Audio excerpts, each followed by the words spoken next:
जबरदस्त के अब इस हिस्से में हम बात करेंगे कुछ अंतर्राष्ट्रीय खबरों की। और सबसे पहली खबर वेनेजुएला से, जहां राजधानी कराकस में फायरिंग हुई है। करीब 45 मिनट तक वेनेजुएला की राजधानी कराकस में ताबड़तोड़ फायरिंग होती रही। अमेरिका के हमले के बाद से कराकस में फायरिंग से लोग दहशत में हैं। फायरिंग की ये घटना राष्ट्रपति भवन के बिल्कुल नजदीक हुई। प्रेसिडेंशियल पैलेस के पास ड्रोन भी स्पॉट किए गए, जिसके बाद सुरक्षा बलों ने एंटी एयरक्राफ्ट गन से ड्रोन पर फायरिंग की। इस बीच कराकस में फायरिंग को लेकर अमेरिका का भी बयान आया है। अमेरिका ने कहा है कि उसका इन सब में कोई रोल नहीं है। अब अमेरिका भले ये कहता रहे कि उनका रोल नहीं है, लेकिन जो सबसे बड़ा रोल वो प्ले कर गए, उसके बाद अब बचता क्या है अवधेश जी अमेरिका के पास कहने के लिए? आपने राष्ट्रपति को किडनैप कर लिया, बंधक बना लिया, अपने देश की कोर्ट में उसके खिलाफ मुकदमा चला रहे हैं। मादुरो अभी भी अडिग हैं, वो ये कह रहे हैं कि मैं अभी भी वेनेजुएला का राष्ट्रपति हूँ। नहीं, ये जो फायरिंग है ये थोड़ा इंट्रिगिंग है ये, क्योंकि क्या वेनेजुएला के अंदर जो अभी नए राष्ट्रपति ने शपथ लिया है उसके विरुद्ध भी कोई विद्रोह है और कराने की कोशिश हो रही। ये क्या है कि अमेरिका, मुझे नहीं लगता है कि इस प्रकार का काम वो करता है। अमेरिका को जो करना था, क्योंकि ट्रंप की जो पॉलिसी है वो सारी उनको अब बता दिया गया है कि भाई हमने सेकेंड वर्ल्ड वॉर के बाद, पहले भी अमेरिका में ये सब बातें उठती थी कि सेकेंड वर्ल्ड वॉर के बाद जो भी हमने इंटरनेशनल सिस्टम बनाया वो आज हमारे विरुद्ध हो गया है। हमने नाटो बनाया, वो अब किसी काम का नहीं है। यूरोपीय देशों को बनाया, वहाँ से प्रॉब्लम हो रही है। तो हमको अपना पर्सनल चीज़ें फिर पहले से इस पर विश्वास नहीं करना चाहिए, पहले से हो रही थी। वेनेजुएला की जो घटनाएं आप देखिए, सुरक्षा परिषद में कई देशों ने अमेरिका का सपोर्ट किया है। अर्जेंटीना ने वहाँ खुलेआम सपोर्ट किया है, ब्रिटेन ने सपोर्ट किया है, कल विरोध करने वाले किए हैं, लेकिन वहाँ सपोर्ट मिल रहा है। तो इस समय का इंटरनेशनल सिस्टम में आप देखिए कि क्या स्थिति है। कोलंबिया, बाकी 5 देश अभी उनके निशाने पर है। क्यूबा पर तो लंबे समय से रहे हैं। फिनलैंड है, लेकिन जो मेन है कोलंबिया है, मैक्सिको है, वेनेजुएला हो गया है और ग्रीनलैंड आ गया नया, जिस पर आगे आपको शायद चर्चा भी करनी। तो ये जो वेनेजुएला की स्थिति है, वेनेजुएला की स्थिति के बारे में दुनिया इस समय हतप्रभ है। और किसी ने कहा कि कल अगर पुतिन जेलेंस्की को उठा लें जी, तब क्या होगा? अगर चीन जो है ताइवान के राष्ट्रपति को उठा ले तब क्या होगा? चीन का भी बहुत सारा आरोप है उस पर जी। तब क्या होगा? दुनिया का क्या, दुनिया ऐसे चलेगी। लेकिन कुछ नहीं कर सकते। आपको यही इस समय का वर्ल्ड ऑर्डर है। इस वर्ल्ड ऑर्डर में आलोचना तो आप कर सकते हैं, लेकिन इस वर्ल्ड ऑर्डर को कैसे व्यवस्थित किया जाए देखने की आवश्यकता है। क्योंकि पहले यूरोपीय देशों ने और द्वितीय विश्व युद्ध के बाद अमेरिका ने जो पूरा सिस्टम बनाया है ना, उसमें किसी देश की, मतलब पूरे सिस्टम को यूएनएससी की बात कही, यूएनएससी से ही जुड़ी हुई खबर बता दें। और जब हम ये बातें करते हैं तो कई बार ये लगता है कि ये वर्ल्ड ऑर्डर नहीं है, ये वर्ल्ड डिसऑर्डर है जो अमेरिका ने क्रिएट किया है। अमेरिका के वेनेजुएला पर हमले को लेकर संयुक्त राष्ट्र सुरक्षा परिषद की इमरजेंसी बैठक हुई। हालांकि यह भी हास्यास्पद है कि हमले के 2 दिन बीत जाने के बाद फिर ये बैठक हो रही है, इमरजेंसी बैठक। वो इमरजेंसी, तभी मैंने कहा यह हास्यास्पद है। लेकिन ठीक है, विडंबना यही है।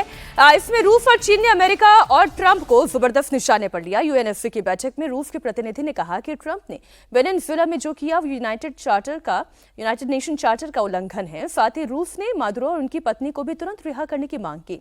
चीन की तरफ से कहा गया कि अमेरिका धमकी, जबरदस्ती की नीति छोड़े और गैर हस्तक्षेप के सिद्धांतों पर देशों के साथ रिश्ते बनाए। ट्रंप और अमेरिका खुद को संयुक्त राष्ट्र से ऊपर मानते हैं। और ये मैं क्यों कह रही हूं, जरा आप ये समझिए।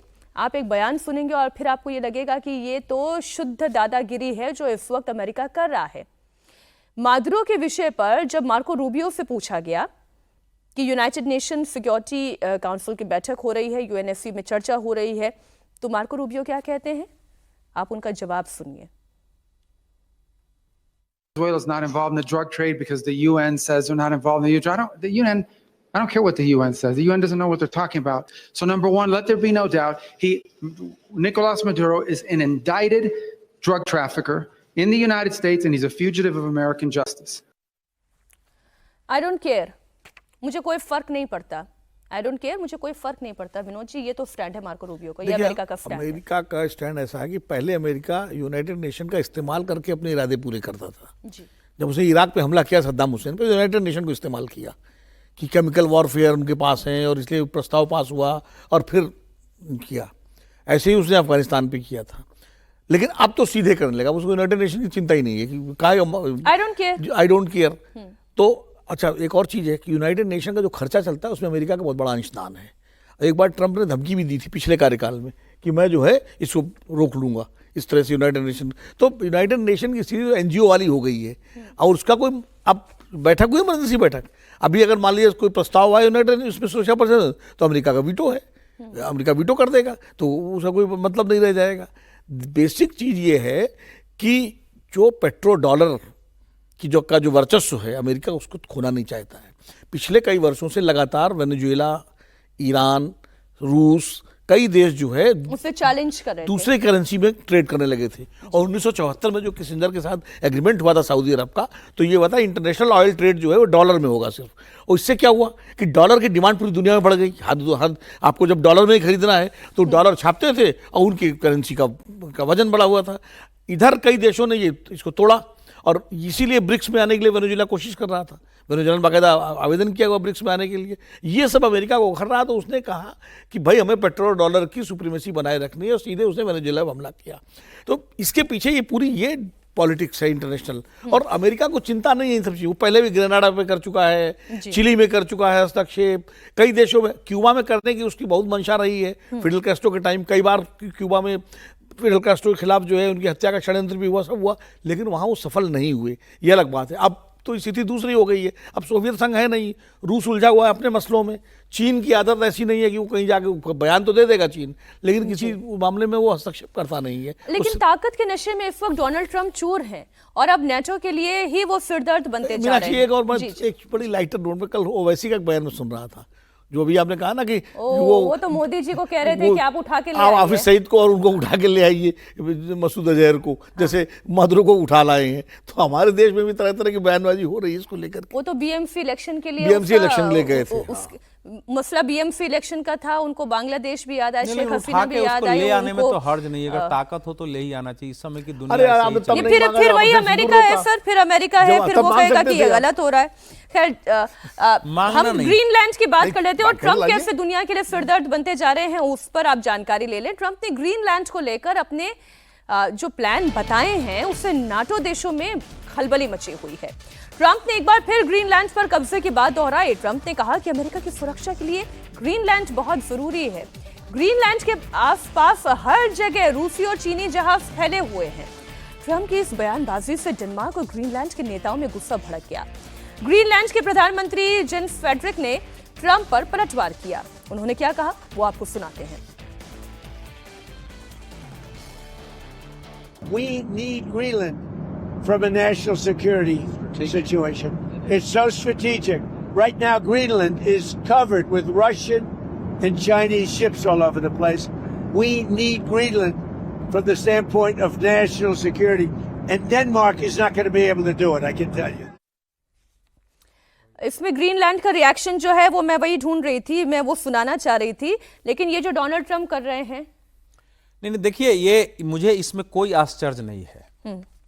जो मैं अपने उस वक्तव्य में कह रहा था, देखिए नाटो का मतलब क्या है? नॉर्थ अटलांटिक ट्रीटी ऑर्गेनाइजेशन जी। ये द्वितीय विश्व युद्ध के बाद कायम हुआ था कि हमको अगर रहना है द्वितीय विश्व युद्ध के बाद, तो उसमें पश्चिम यूरोप थे, अमेरिका थे, और अमेरिका उसका लीडर है।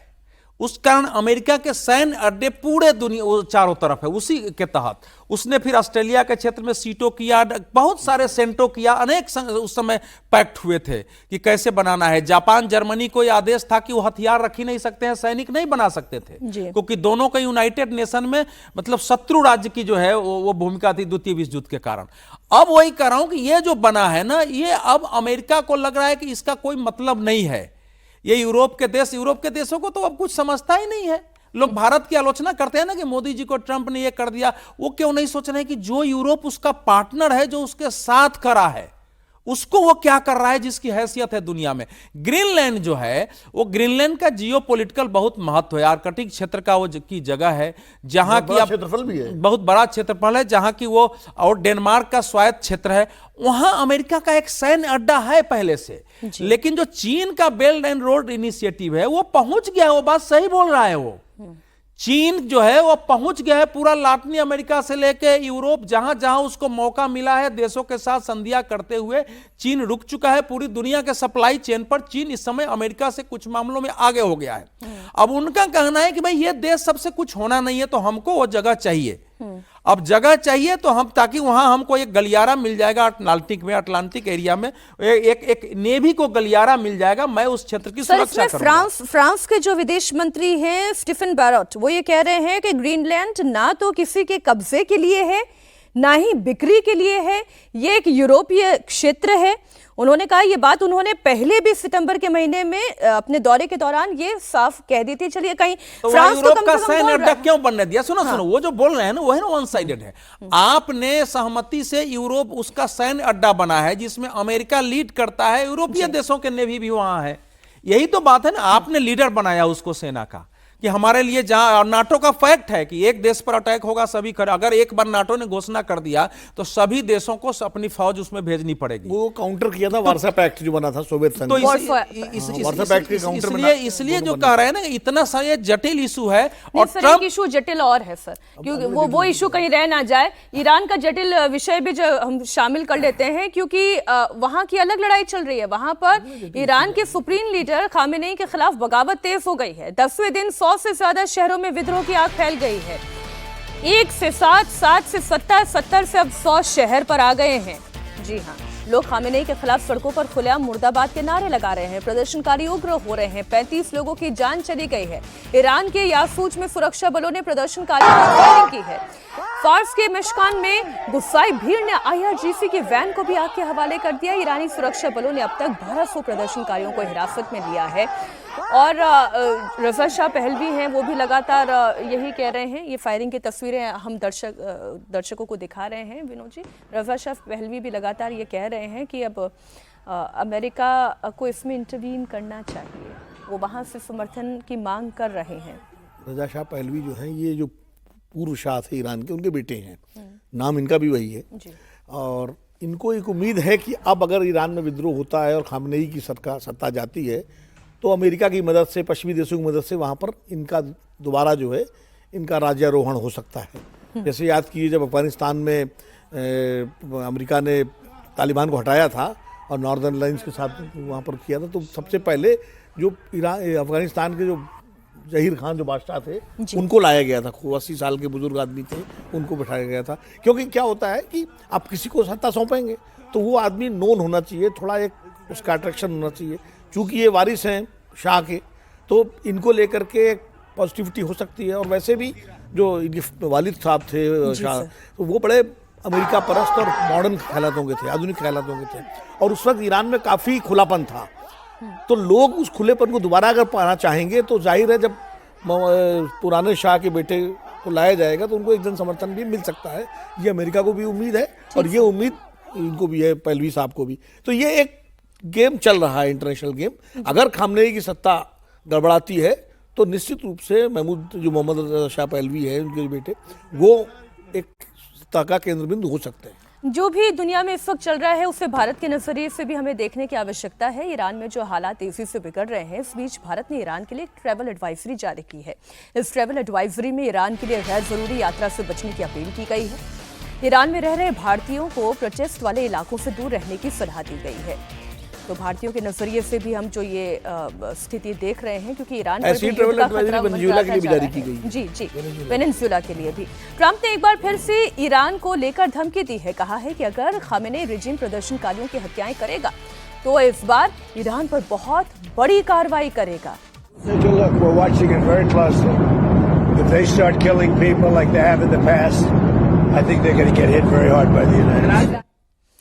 सोचिए, ये नए साल का न्यू वर्ल्ड ऑर्डर है सर, जहां पे कुछ भी ऑर्डर में नहीं है, सब कुछ डिसऑर्डर में है। ईरान में उन्हीं के लोग जो हैं अपनी सत्ता के खिलाफ प्रदर्शन कर रहे हैं। यहाँ भारत किस तरीके से इस पूरे मसले को नहीं, देख अभी रहा है? आपको लग रहा है, लेकिन अगर जो first world war, second world war की बात देखेंगे तो क्यों नहीं ये कहा जा सकता है कि जो डिसऑर्डर इन लोगों ने बनाया था दुनिया में और उसके कारण जो परिणाम दुनिया को आए हैं वो दुनिया के लिए अब स्वीकार नहीं हो रहा है। उसके कारण एक नया उथल पुथल का दौर शुरू हो गया है।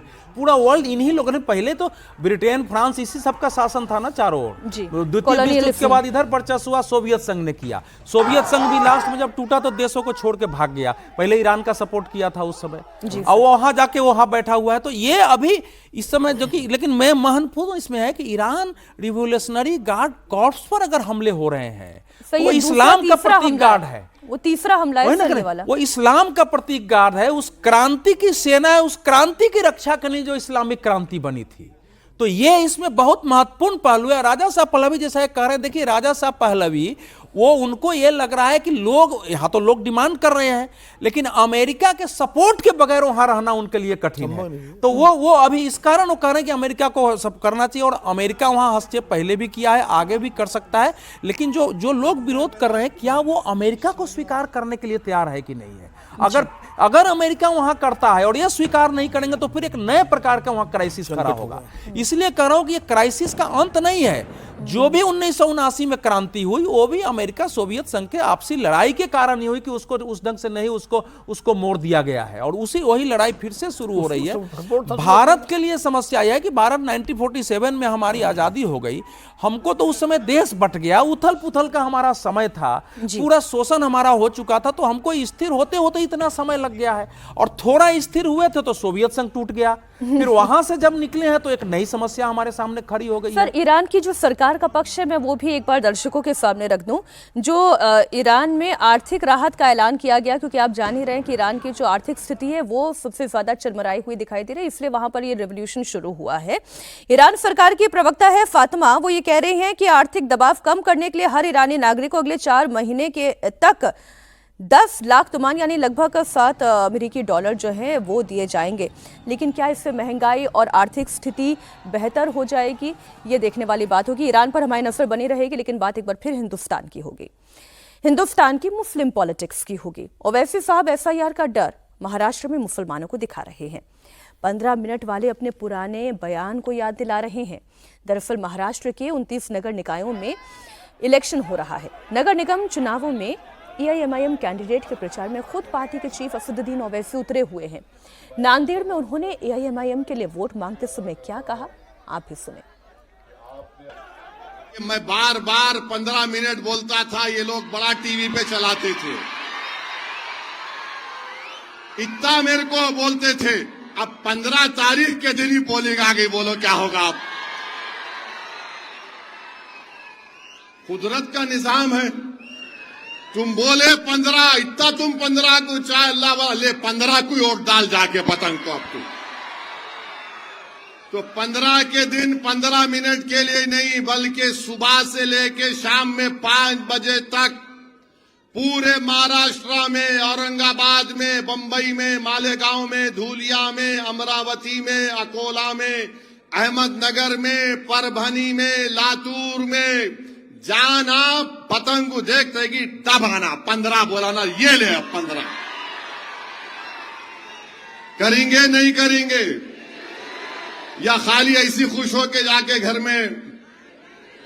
पोलिंग परसेंटेज कितना होगा? पोलिंग परसेंटेज 90% से कम नहीं होना चाहिए नांदेड़ में इंशाअल्लाह ताला।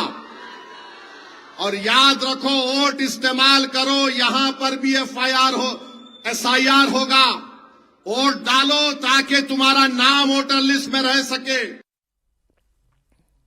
वोट डालो ताकि तुम्हारा नाम वोटर लिस्ट में रह सके। ये आखिरी अपील में बड़ा दम है, क्योंकि यहां से ध्रुवीकरण भी हो रहा है, SIR पर अटैक भी हो रहा है, अपने वोटों का कंसोलिडेशन भी हो रहा है। इसमें उन्होंने क्या गलत कहा है? मुझे कुछ गलत नहीं कहा, लेकिन वो बहुत अच्छा कहते हैं। नहीं, मतलब उन्होंने 15 मिनट वाला, लेकिन कॉन्टेक्स्ट इस बार दूसरा बदल दिया। 15 मिनट वाला कॉन्टेस्ट, उनके भाई ने जो बयान दिया था उसको लेकर के 15 मिनट का कॉन्टेस्ट है, लेकिन उन्होंने उसको एक सेटरिकल वे में कहा कि 15 मिनट बात करते तो 15 तारीख ही आ गई है, तो 15 तारीख को जाके वोट डालो सब लोग। BMC हिंदू मुस्लिम हो रहा है। नहीं, इसमें तो उन्होंने कोई मुस्लिम की बात की नहीं। इस पूरे भाषण में तो आप पूरे भाषण में कहीं हिंदू मुस्लिम का एंगल आप बताइए कहीं है? उन्होंने कहा आप लोग जाके वोट, ये भी नहीं कहा कि मुसलमान खाली वोट डालें, उन्होंने कहा आप लोग वोट डालिए जहाँ जाके। से वो कॉन्टेक्स्ट लेकर आ रहे हैं वहां ये तो तो हम हिंदू उसका मुस्लिम ही था ना सर। नहीं, उसका विश्लेषण तो हम कर रहे हैं ना। उनके भाषण में जितना आपने सुना है उसमें तो कहीं हिंदू मुस्लिम नहीं, उन्होंने कहा वोट डालिए ताकि आपका नाम जो है SIR होगा यहाँ पर, तो अगर आप वोट डालोगे तो दर्ज होगा, तो आपका नाम आ जाएगा, आपको वो मिलेगा। अभी हम लोग SIR यूपी की बात कर रहे थे भाई 2003 में किसका नाम है किसका नहीं है, तो मुझे नहीं लगता इसमें उन्होंने कोई ऐसी बात कही हो जिसपे हम उनको किसी कटघरे में खड़ा कर सकें। ठीक सर, एक लाइन में लेकिन आपको देना जो होगा, अगली खबर अकबरुद्दीन बताऊंगी। 15 मिनट के लिए मुसलमानों को छोड़ दो, तो वो चूंकि बैरिस्टर हैं, उनको बुद्धि है कि इसको कैसे हम इसका इस्तेमाल करें, तो इशू तो वही है उनका, कहीं पे निगाहें कहीं पे निशाना। लेकिन एक अच्छा ओरेटर है ये और शानदार तरीके से रखा, लेकिन इशू वही है कि मुसलमान लोग खड़े हो जाओ, तुम्हारा वोट कट सकता है, वोट दोगे तो SIR जाएगा। वो उनका स्वाभाविक है। नांदेड़ आप जानते हैं, अभी वहां दंगे की स्थिति बनी गई थी, कई बार वहां समस्या पैदा हुई है नांदेड़ में, तो इसीलिए जो ओवैसी साहब की पॉलिटिक्स है वो अपने हिसाब से कर रहे हैं, उसका वैसे ही उत्तर है कैसे दिया कि जाए। जैसे बटेंगे कटेंगे का मैसेज था, वो बात है वो ना भी सर, ध्रुवीकरण नजर का था, नजर में ध्रुवीकरण हाले का। दिल का पता चलता है, आप किस पे हैं फिदा, बटेंगे साफ पता कटेंगे तो चलता सर है। बांग्लादेश और यहाँ नहीं, पाकिस्तान में खुद ठीक दिखा सर, है, लखनऊ से खबर है, अफगानिस्तान में लखनऊ दिखा से है। खबर है, लखनऊ के KGMU में लव जिहाद को लेकर पुलिस ताबड़तोड़ कार्रवाई कर रही है। बड़ी खबर यह है कि पुलिस ने इस मामले में आरोपी डॉक्टर रमीजुद्दीन के माता पिता को गिरफ्तार किया है। पुलिस ने महिला डॉक्टर की शिकायत पर रमीजुद्दीन के पिता सलीमुद्दीन और उसकी पत्नी खतीजा समेत इस मामले में कई लोगों को आरोपी बनाया है। हालांकि आरोपी डॉक्टर रमीजुद्दीन अभी भी फरार है। पुलिस ने उन पर 50,000 का इनाम रखा है। महिला डॉक्टर ने रमीजुद्दीन पर शादी का झांसा, यौन शोषण, जबरन गर्भपात और धर्मांतरण का आरोप लगाया। तो सलाखों में अब डॉक्टर के माता पिता हैं, छानबीन होगी, पड़ताल होगी, जो खबर निकल कर सामने आएगी हम रखेंगे आपके सामने। आज दमदार 10 में बस इतना ही। अवधेश जी बहुत शुक्रिया आपका भी, विनोद अग्निहोत्री जी बहुत शुक्रिया दमदार 10 में हमारे साथ रहने के लिए।